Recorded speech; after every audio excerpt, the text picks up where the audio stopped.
Hello and welcome to the nominations event for Research Got Talent 2021. As you know, for the past year we've all been stuck in our home offices and... Actually, let's do this outside.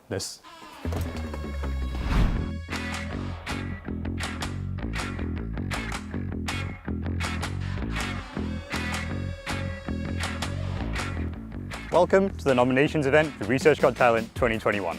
We are once again very proud to be sharing with you the final projects from our contestants this year.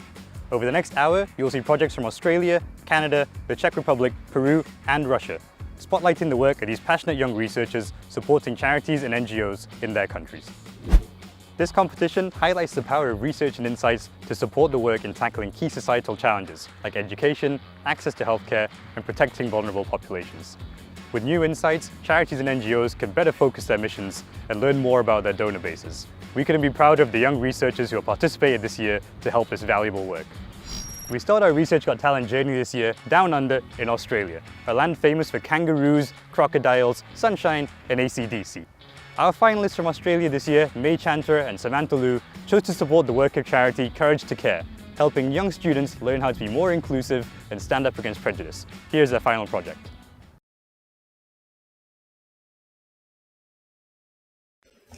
Hello, my name is Samantha Liu and my partner May and I are from Lua's Research in Melbourne, Australia. Thank you for the opportunity to be part of the Research Got Talent 2021 competition and to present our Courage to Care Upstander Program's Scoping Study submission.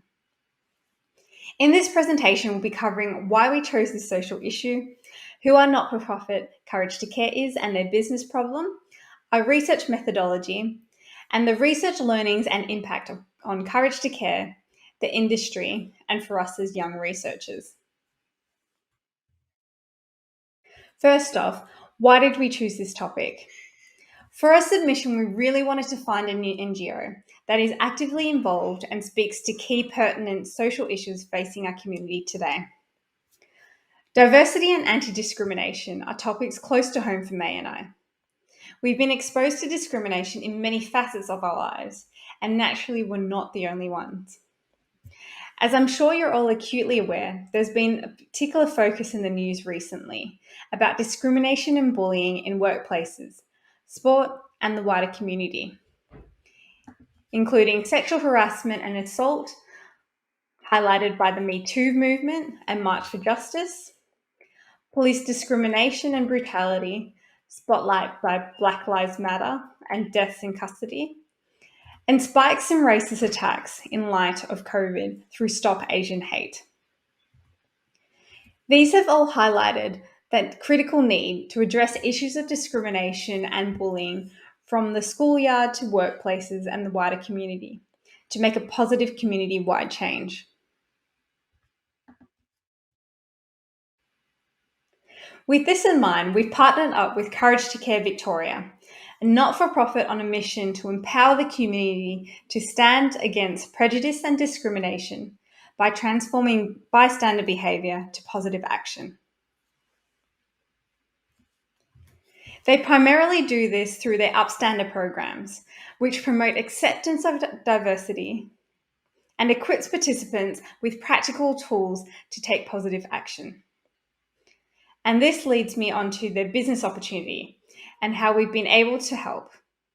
Courage to Care is committed to offering our schools programs at no cost. Therefore, we have to build a sustainable economic model. A natural progression for us is to start to look at a fee-for-service offering into the workplaces, and that's why this research by Lua's is so important. Courage to Care have been mainly running free volunteer-led programs to middle and secondary school students, but are now hoping to bring these programs into workplaces and the wider community through a fee-for-service model.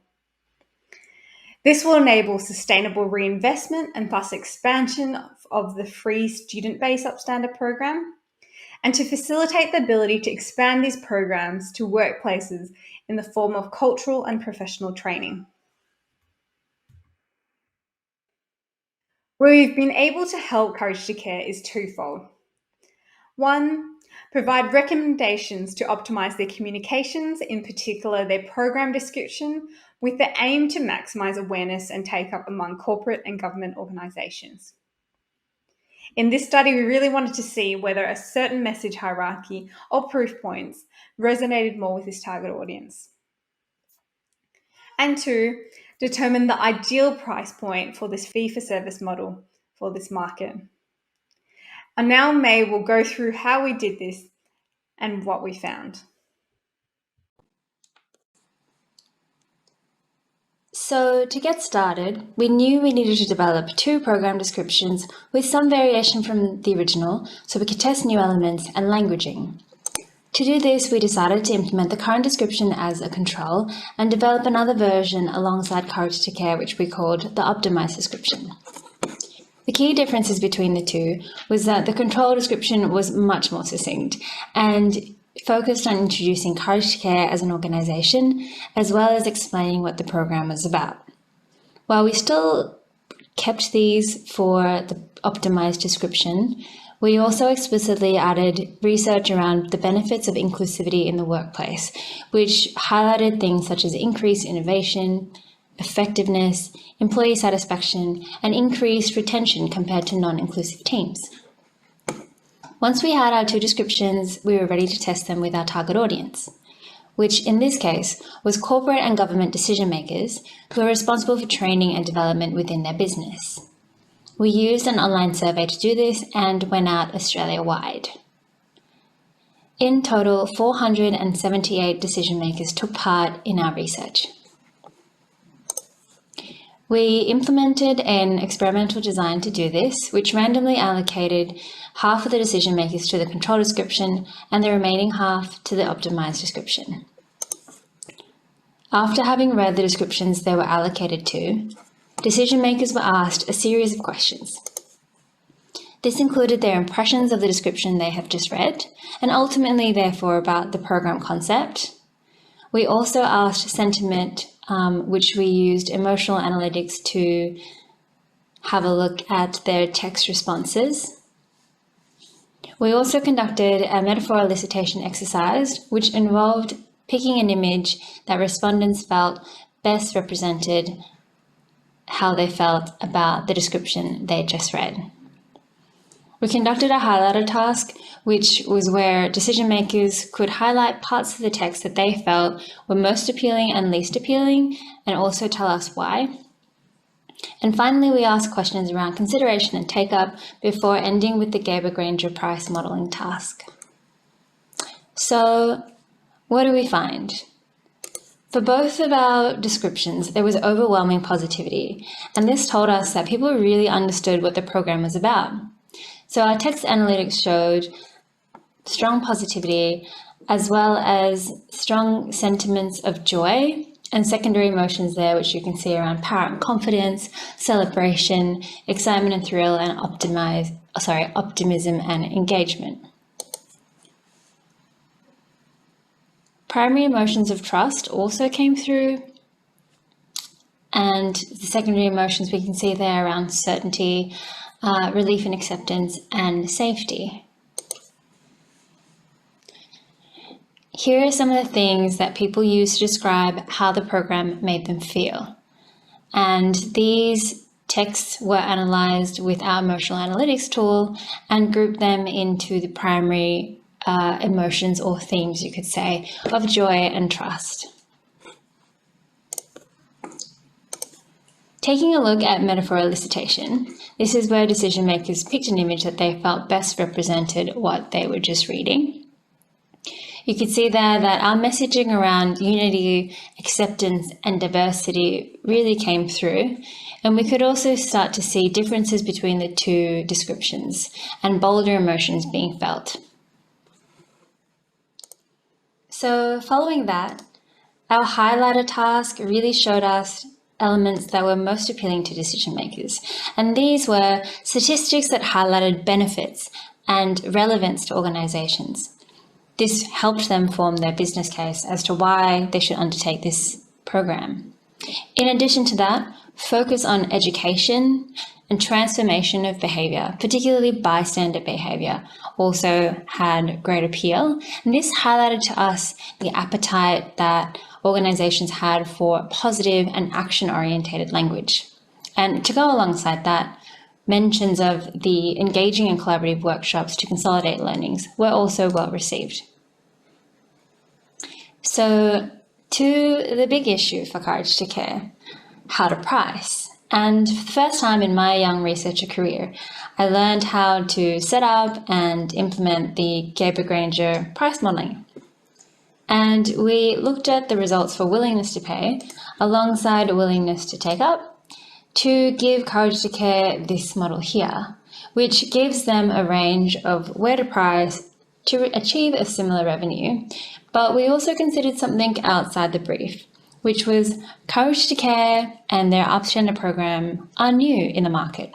So for us, we actually recommended that Courage to Care price on the lower end of this range so that they can increase willingness to take up, but also accessibility for organizations.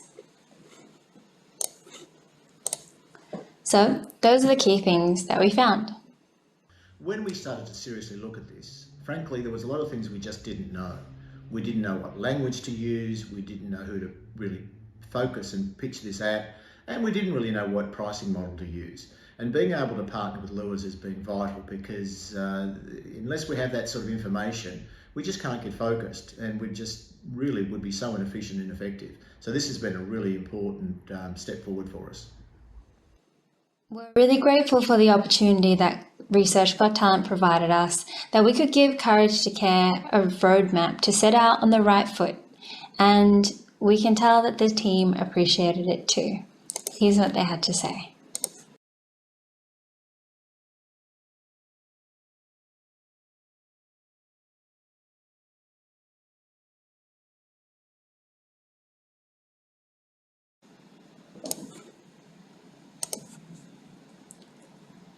And now back to Sam to tell you about what we learned. Now to the impact of this experience as young researchers. The Research Got Talent competition has given us the opportunity to see how our research can be implemented to make a difference socially.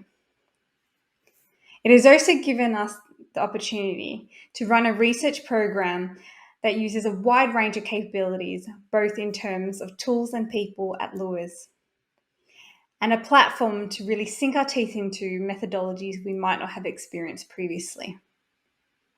And finally, this experience has given us exposure to the industry, both in Australia and globally. Thank you, ESOMAR and ADIA, for this amazing opportunity. And on behalf of May and I, thank you so much for your time. Up next, we're crossing the globe once again to Canada, a land famous for hockey, maple syrup, and pristine wilderness. Canada has welcomed many migrants over the years, and with this comes a desire for Canadian citizens to help initiatives thousands of miles away from home. With their project, Vinka Merriman and Swati Garg have supported the work of the Citizens Foundation. Here's their final project.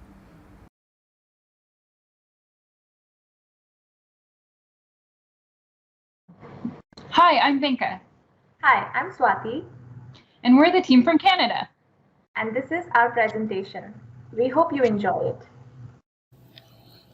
Our journey to find the right charity for our competition led us to discover TCF Canada. They are not as well known, but they have been doing some really great work in providing education to underprivileged kids in Pakistan.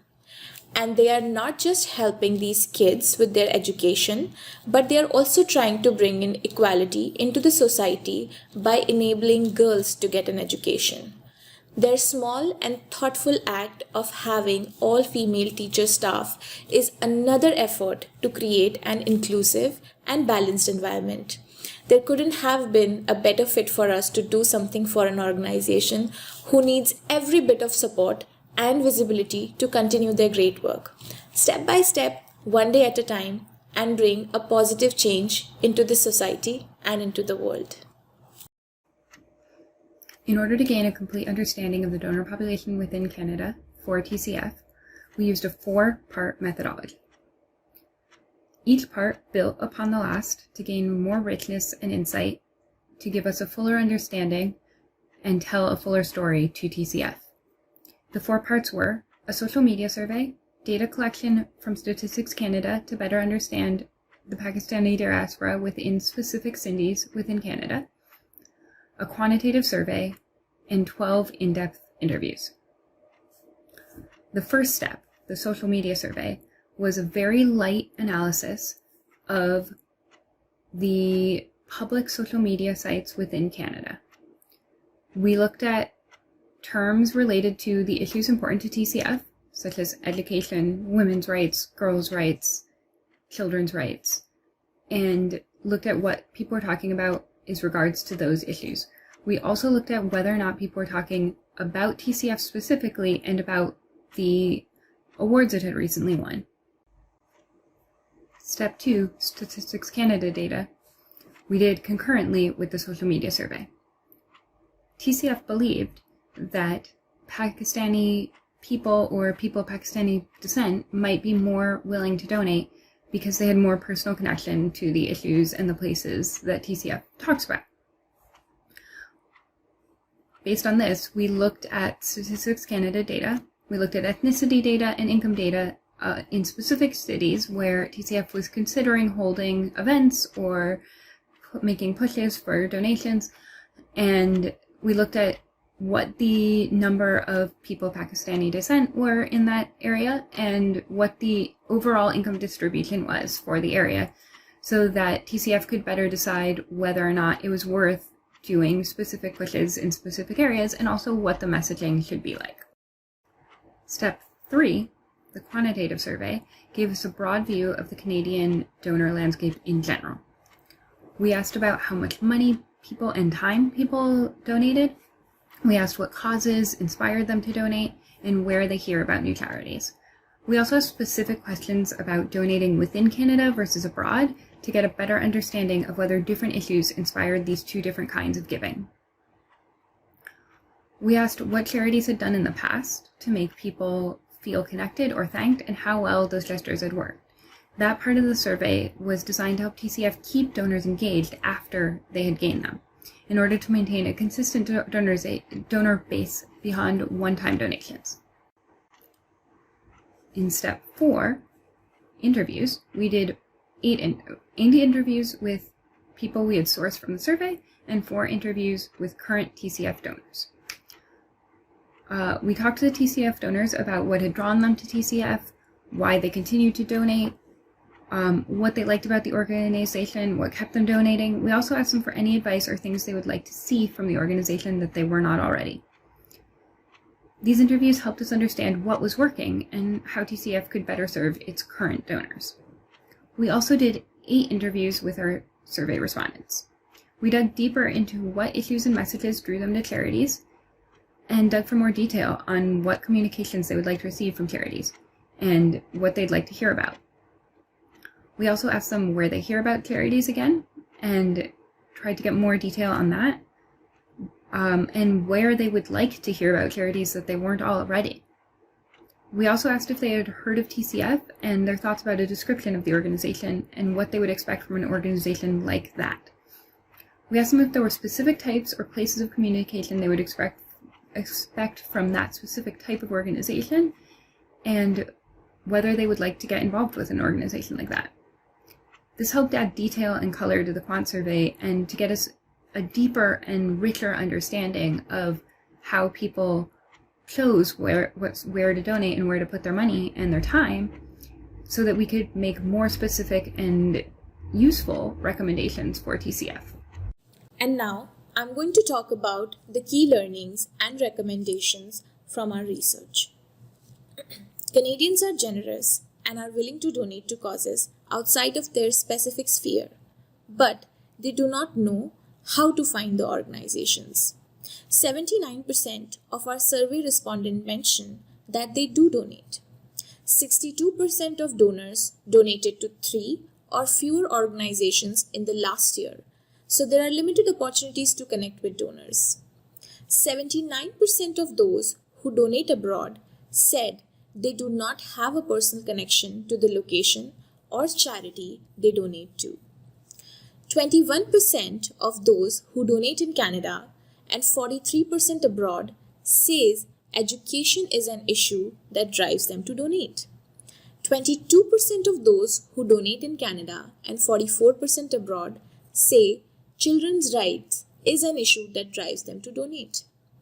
8% of those who donate in Canada and 19% abroad say gender equality is an issue that drives them to donate.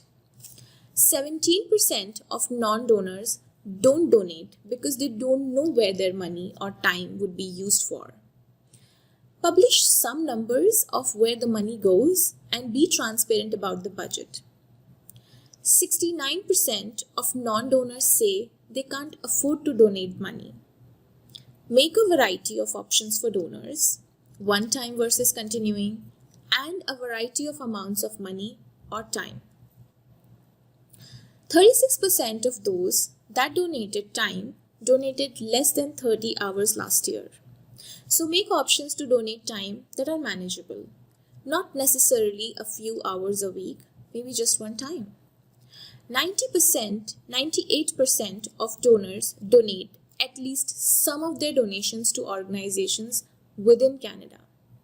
Would it be possible for TCF to partner with a Canadian organization to promote each other?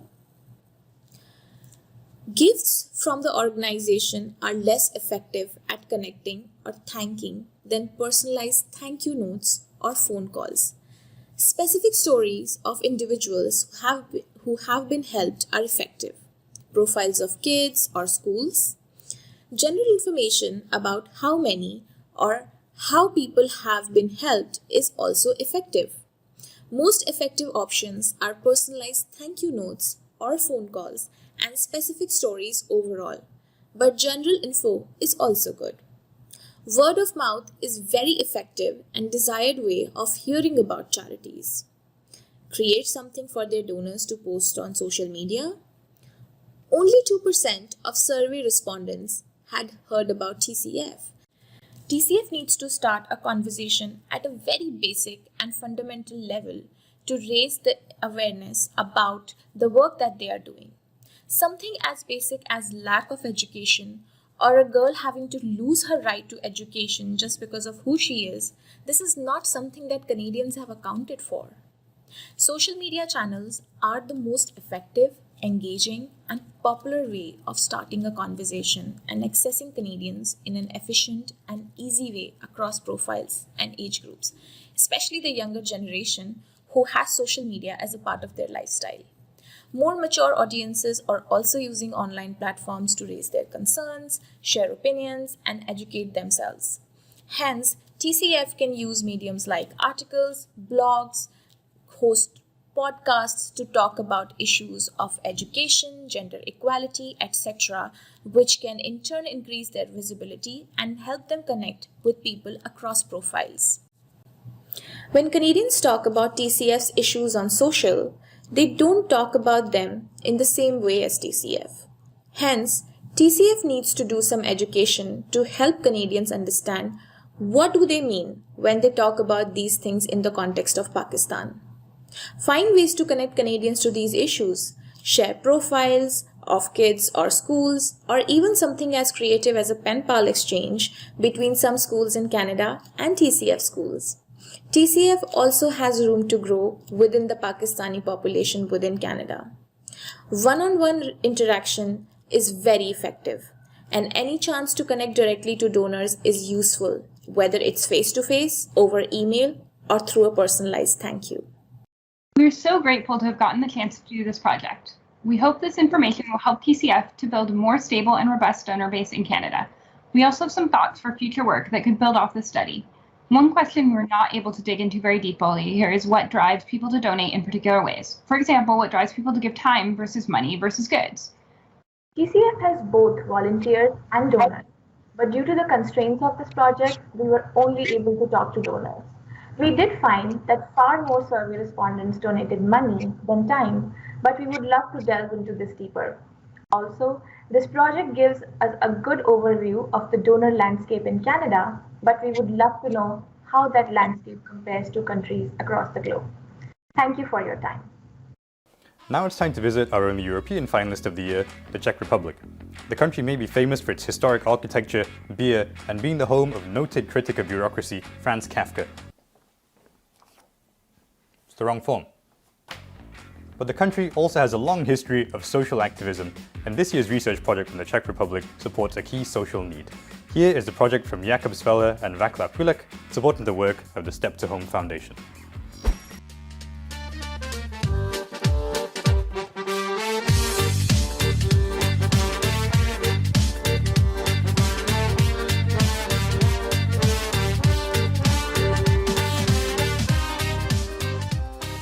Hi, I'm Jacob. And I'm Václav. We are Team Confess. We would like to welcome you in the capital of the Czech Republic, the Prague. You can see how the city is beautiful.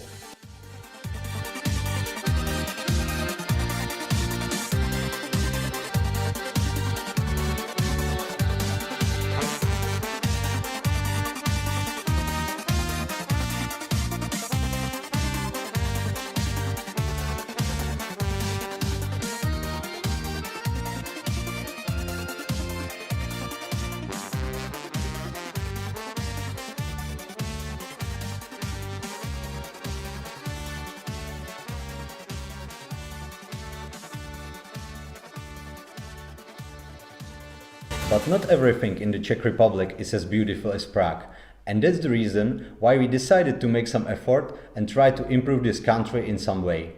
The name of our project is Smooth Transition to Adulthood. There were a lot of topics on offer, but we choose improving the lives of children. There is around 8,000 children who grew up in institutional care in Czech Republic. And around 300 leave for adult life every year. However, around 60% of them find it difficult to integrate into society and find their place. They have no one to turn to and are without support and help. They often feel that nobody cares about them. 1 year ago, our research company established cooperation with the non-profit organization Step to Home, which primarily focus on young adults leaving residential care and their strategy and activities. Together with this foundation, Step to Home, we prepared a project for which we received funding from the state budget, which made this project possible. We had decided to map the preparation of the young adults for the transition to adult life and the participation of the different stakeholders involved in this transition. Identifying the needs of young adults usually happens only at the regional level, directly in residential facilities or in fieldwork. There is no unified nationwide concept that would lead to the better and more effective integration into the society. Our task was complex. We looked for measures to assist the support the young people are given by state and non-profit organizations. We aimed to obtain the perspectives of the young adults and their experiences as the care and support receivers, as well as the views from the support providers, state residential institutions, as well as Child Protection Authority and the non-government non-profit organization representatives who are also helping with the transition. The other aim of the project was to propose workable measures or additions to the support that would make it more effective and beneficial in the future for new adults leaving institutional care, and then try to enforce these measures in front of responsible decision makers, which is government of Czech Republic. We wanted to go from the deep understanding of the personal point of view of all stakeholders to the full quantitative questionnaire. The research had two parts: a qualitative part, in which 29 online interviews were conducted with representatives of each target group, and the quantitative part, in which 298 local social workers participated in the questionnaire survey. Yes, since the survey was conducted in the immediate aftermath of the first wave of coronavirus crisis, it was necessary in the qualitative part to look for the alternatives to the face-to-face visits and physical interviews. The current situation thus directly prompted a necessary change to start with online-only discussions.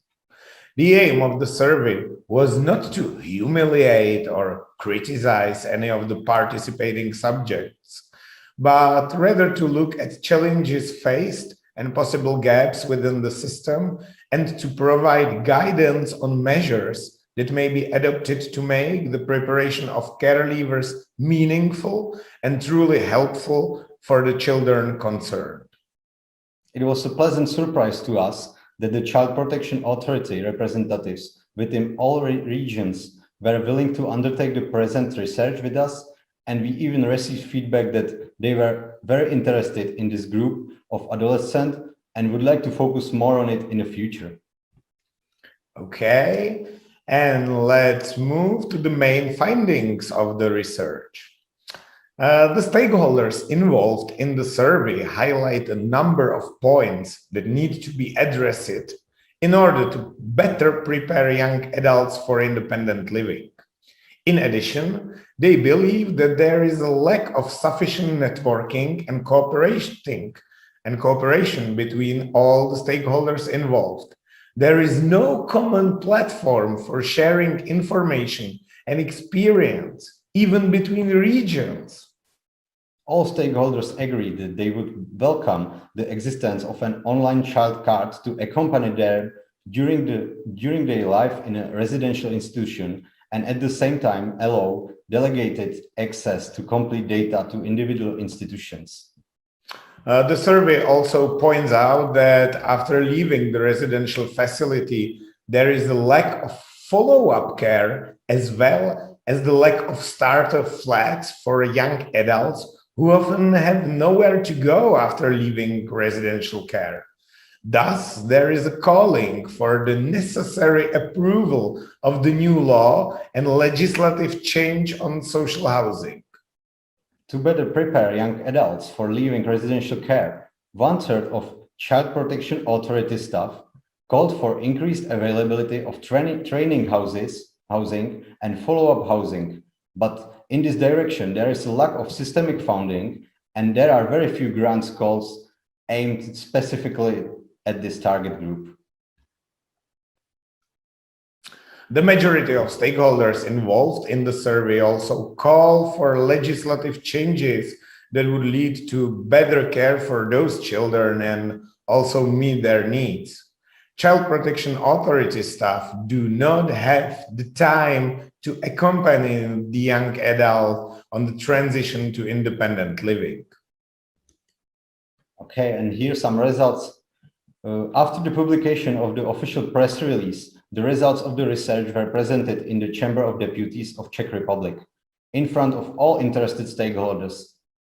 An official manual for working with young adults has been established, and now we are waiting for a change in legislation.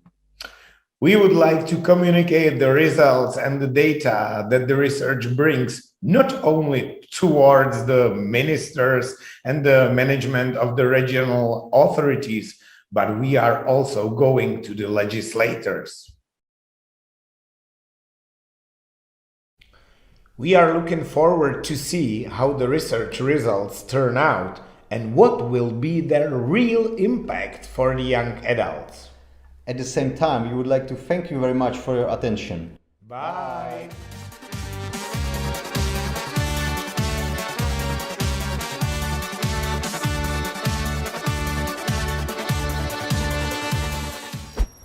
What do you think of when you picture Peru? Stunning jungles, ancient civilizations, alpacas, all of those things of course, but Peru is also the home of the humble potato and has 3 official languages. Peru is also a proud competitor once again in Research Got Talent. And this year's project comes from Eva Havel and Ana Velasquez, supporting the valuable work of their NGO, Cantaya. Here's their project. In Peru, in the department of Callao, is located one of the newest districts of the country, in Peru. In this place, there are many unmet basic needs. Not everyone has access to drinking water, sewers, or electricity. Also, not all residents have access to the internet because of its price. It is here that 17 years ago, the NGO Cantaya was founded with the mission of generating a change in the life of children of this area through education. Hello, we are Anela Neva and we are the local winners of this year's Research Got Talent contest. In this video, we want to talk about how the process of carrying out this project was like, and also about the multiple learnings it has left us. A couple of months ago, we were challenged to help Cantaya measure the impact of its program of the development of social and emotional skills of the children they work with. But why are these skills so important to Cantaya? Because Cantaya understands that a comprehensive education implies going beyond academics, and that a fuller life can be lived if different skills to manage emotions and social relationships can be developed from a young age. In this sense, their work lands on reinforcing the education of elementary school-age children.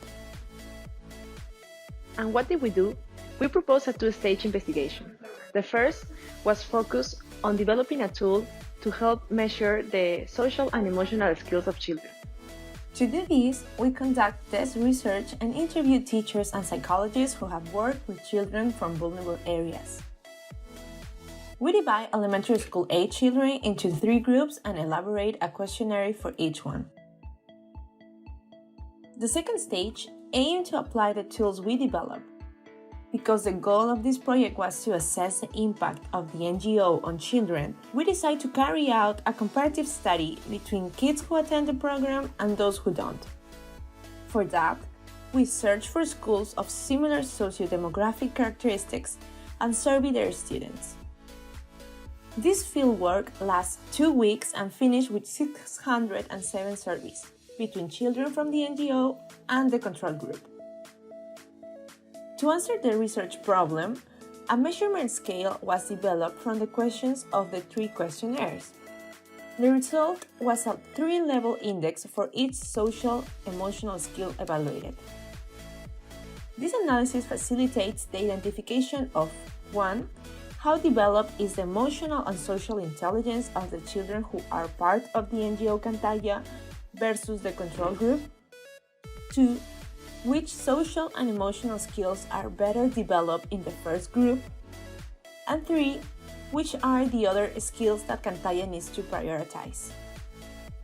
This analysis was complemented with 181 surveys to parents of the children who attend Cantaya's program and a focus group with teachers of the NGO.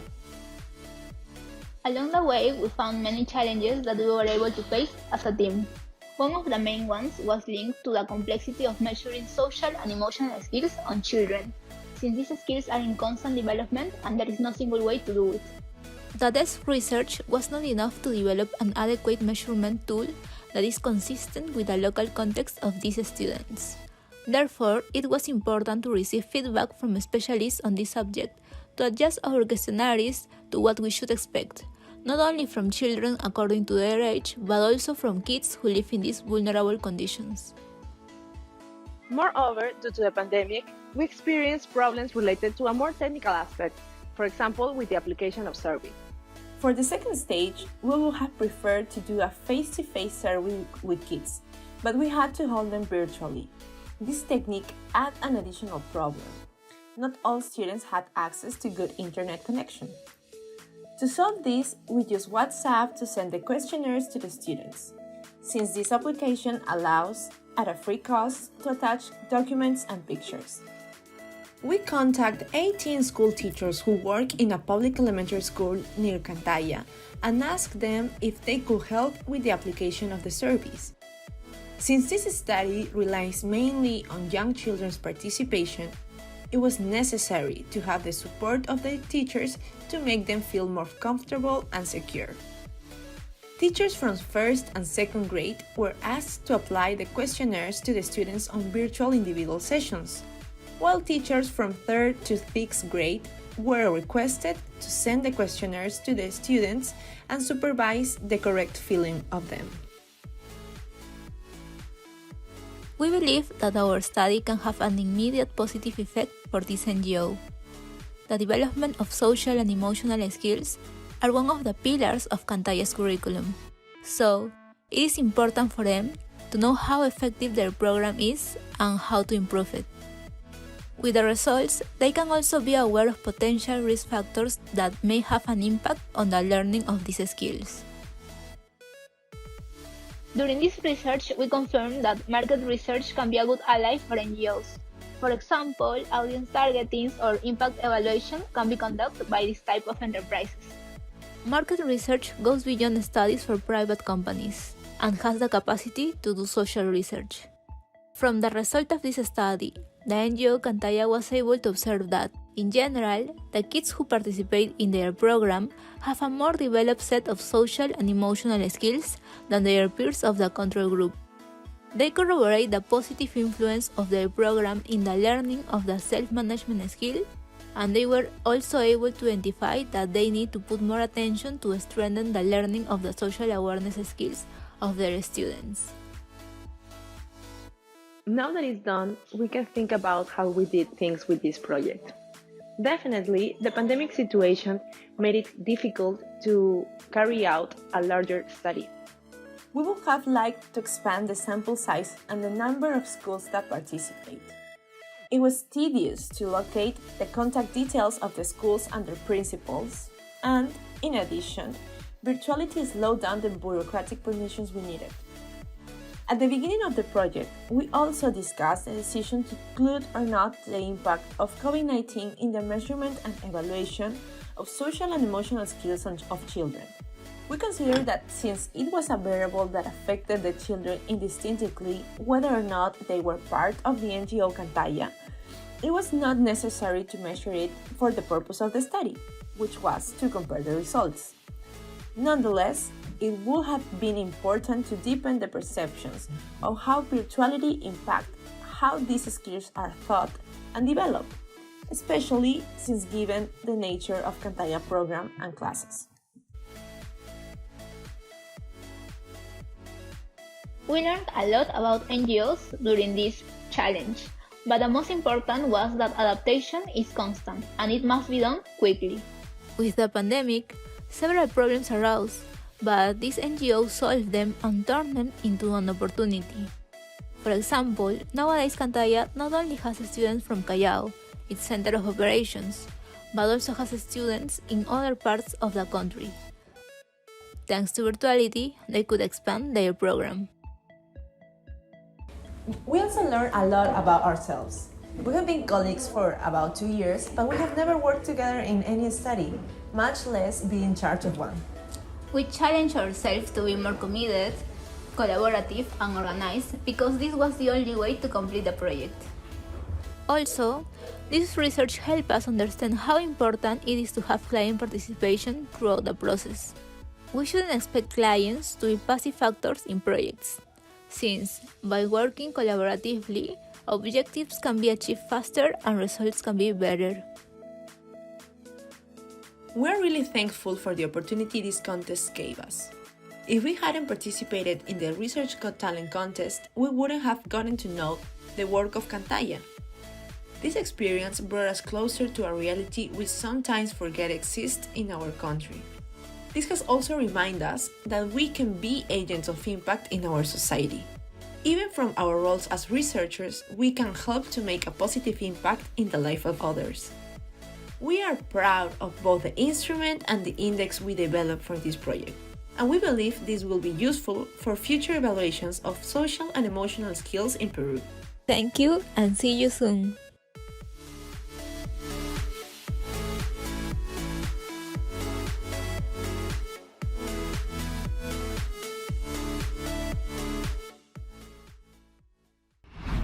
Last but not least, we welcome the return of our 2020 winners, Russia. Russia, as you all know, is the largest country on the planet, spanning across 11 time zones, and it contains over 100 different regional accents and dialects. The project from Russia this year comes courtesy of the Research Institute of the Moscow Healthcare Department, looking at the benefits of psycho-oncology care. Here's their final project.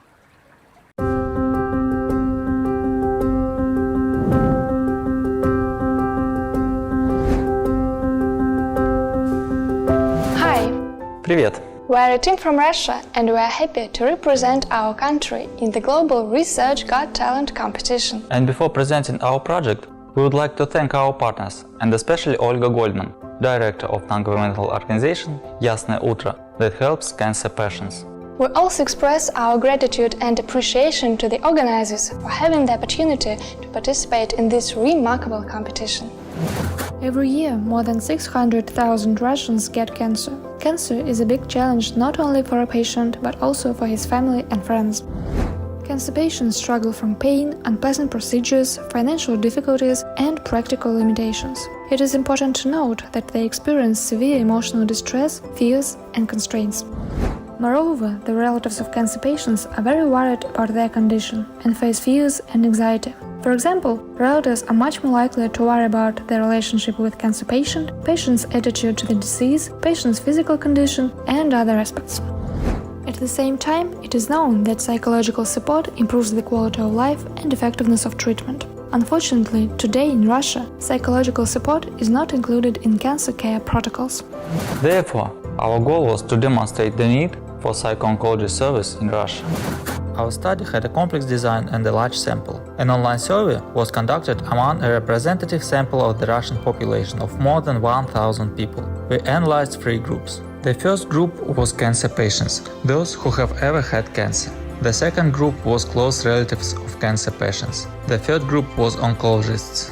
To analyze the data, we used a number of statistical methods, including the analysis of correlations, cluster structure, and reliability. We also analyzed the relevant experience in social media using a self-designed Python script. Let's move on to the results of the study for each of the samples. We started with the opinion of cancer patients, those people who have ever faced cancer. 73 people were interviewed. Most of them were in remission, and a third of them had cancer at the time of the survey. A comparison of patient diagnoses in our sample with the statistical data shows only minor discrepancies. Cancer patients face a large number of physical, practical, social, and emotional distress. Almost every second patient speaks about anxiety, sadness, fears, and depression. 8% of patients reported they had suicidal thoughts, which are an extremely alarming symptom. A fairly high level of anxiety and strong fears among cancer patients indicate the need for psychological support. Half of the patients experience strong and extremely strong emotional distress. The most common fears are to become a burden on family and friends, and fear of lacking money needed for treatment.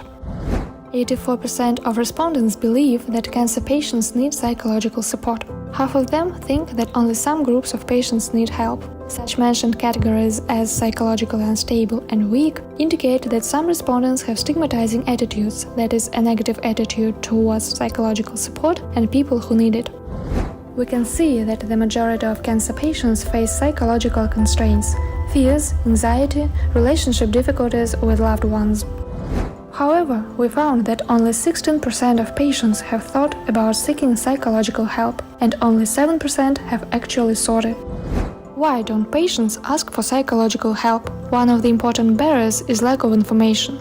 A quarter of patients reported that they didn't know where they can get such service, and 80% did not receive such information from healthcare providers. The second barrier is poorly developed infrastructure. As we have already mentioned, the third barrier is psychological stigma, that is, embarrassment and shame to seek psychological support, and doubts that a psychologist can help in dealing with problems. Let's move on to the survey devoted to close relatives of cancer patients. We interviewed more than 400 relatives of cancer patients. It is important to note that for one cancer patient there are 3 close relatives who are closely involved with and experience anxiety. Relationship with the patient and emotional difficulties, which are even more pronounced in relatives than in patients, become a serious problem. An alarming sign is suicidal thoughts, which were reported by every 20th relative. Half of the respondents say that they have the most intense feelings about the illness of a loved one. Relatives also reported pronounced fears, in particular fear of pain and suffering of a loved one, fear of uncertainty and future, and fear of the death of a loved one. 8 out of 10 respondents note relatives of cancer patients need psychological support. It is important that we found indirect confirmation of the effectiveness of psychological help. We selected the group who reported willing to consult a psychologist, and after this we compared 2 subgroups, those who finally received psychological help and those who did not. We found that the level of fears among those who consulted a psychologist was significantly lower. We had a separate sample of oncologists who constantly interact with cancer patients. The sample included more than 500 specialists. 9 out of 10 respondents report they regularly receive requests from patients that should be referred to a psychologist, for example in cases of depression, anxiety, patient denial of diagnosis, and reluctance to be treated. At the same time, doctors do not always know exactly where to refer the patient.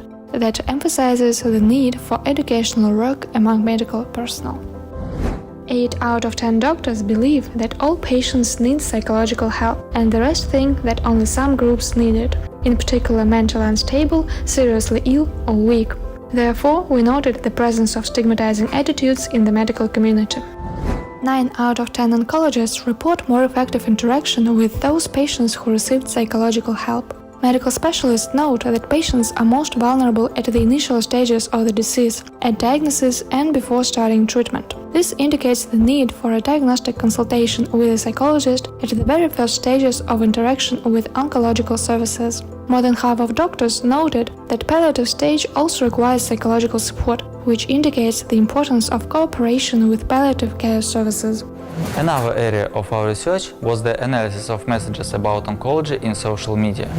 For in-depth analysis, we formed a random sample, including 400 relevant messages. Based on the results of the word frequency analysis, we revealed the markers of the need for psychological help. 8% of messages contained a request for psychological help, describing strong negative experiences. Every 20th message contained information about coping, ways of dealing with negative experiences. For the most part, it was religion, communication in thematic communities, medicines, and support of loved ones. Using our Python script, we analyzed series of images attached to messages and identified a neutral negative visual cues, which contribute to public perception of this sphere. Online platforms can be used for positive purposes, such as promotion of online peer support groups and access to patients in poor physical and psychological condition. Neural networks can also help automatically identify messages with requests for psychological help. This way, we can use social media to combat negative attitudes and debunk myths about oncology.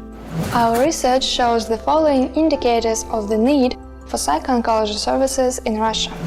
More than half of the population closely deals with cancer. Every second relative of a cancer patient chose the maximum score on anxiety scale. Every 12th cancer patient and every 20th relative reported suicidal thoughts.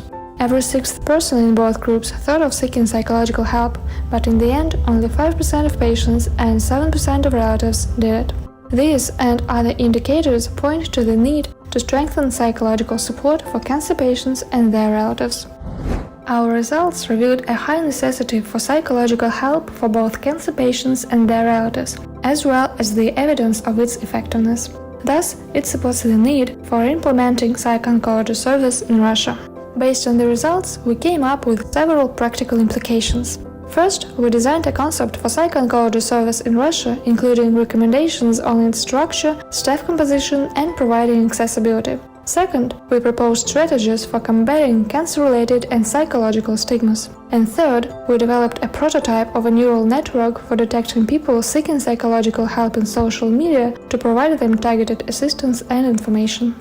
We plan to bring the research results to the attention of heads of oncological services, publicly promote the project and publish scientific works. We hope that our study will help cancer patients and their close ones. Thank you. We are glad to be a part of this great project, and we are always open for further collaboration.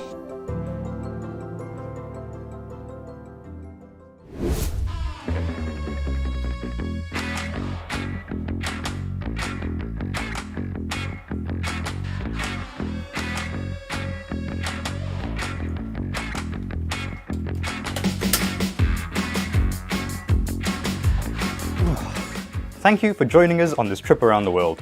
A huge thanks and congratulations to all of our finalists. It's been a hugely difficult year for many of us all around the world when it comes to working, socializing and living, and it's a testament to their passion and creativity that they were all able to see these projects through to their completion. We'd also like to extend a huge thanks to all of our national associations and coordinators. Research Got Talent would not be possible without them, and we do hope to see them all again next year. Now, if you'd like to find out who's won this year's competition, make sure to join us on September 22nd at 9:30 AM European time during ESOMAR Insights Festival, which runs from September 20th to 22nd. You can find all the details to sign up on the ESOMAR website, and I do hope you'll join us again on the day when we reveal the winner. Thank you very much for watching, and we hope to see you again soon.